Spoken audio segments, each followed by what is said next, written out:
টানা ৩৪ ঘণ্টা পরে অনশন ভেঙেছে চট্টগ্রাম বিশ্ববিদ্যালয়ের চারুকলা ইনস্টিটিউটের ৯ শিক্ষার্থী।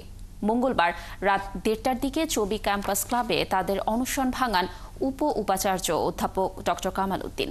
এর আগে চারুকলা ইনস্টিটিউটের শিক্ষার্থীদের আমরণ অনশনের পরিপ্রেক্ষিতে শহরস্থ চারুকলা ইনস্টিটিউটকে মূল ক্যাম্পাসে স্থানান্তরের বিষয়ে সন্ধ্যা ৭:৩০টায় ৫৬১তম জরুরি সিন্ডিকেট সভা হয়। এতে চারুকলা ইনস্টিটিউটকে মূল ক্যাম্পাসে স্থানান্তরের সিদ্ধান্ত নেয় বিশ্ববিদ্যালয় প্রশাসন।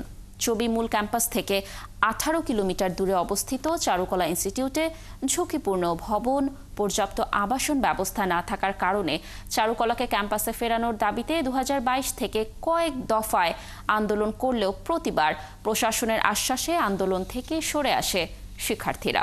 সর্বশেষ ১ এপ্রিল চারুকলাকে ক্যাম্পাসে ফেরানোর কথা থাকলেও এ বিষয়ে সিদ্ধান্ত নেয়নি বিশ্ববিদ্যালয় প্রশাসন। এরই প্রতিবাদে সোমবার দুপুর ১২টায় অবস্থান কর্মসূচি পালন করে চারুকলার শিক্ষার্থীরা।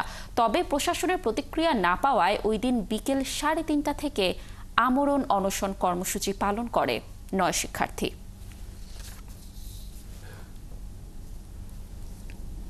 জরুরি সিন্ডিকেটের আমাদের চারুকলা চট্টগ্রাম বিশ্ববিদ্যালয় ক্যাম্পাসে একাডেমিক কার্যক্রম চালু করার ব্যাপারে সিদ্ধান্ত গ্রহণ করা হয়।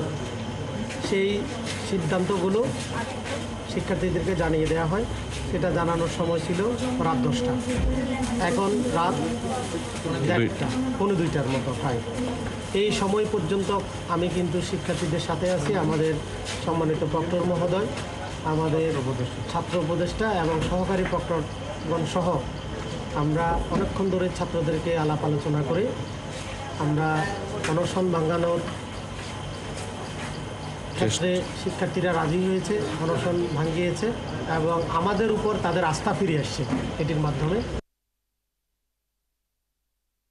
চট্টগ্রাম শহরস্থ চারুকলা ইনস্টিটিউটের বর্তমান স্থাপনা সমূহ, আর্কাইভ, আর্ট গ্যালারি, চারুকলার প্রদর্শনী, ব্যবহারিক ল্যাব ও ছাত্রাবাসের কাজে ব্যবহার করা হোক। ৩. বিশ্ববিদ্যালয় ক্যাম্পাসে ৪টি বিভাগ, নতুন বিভাগ যথা ড্রয়িং ও পেইন্টিং, প্রিন্ট মেকিং, সিরামিক্স, ৪ নম্বর হচ্ছে স্কাল্পচার নিয়ে চারুকলা অনুষদ চালু করার প্রয়োজনীয় ব্যবস্থা গ্রহণ করা হোক।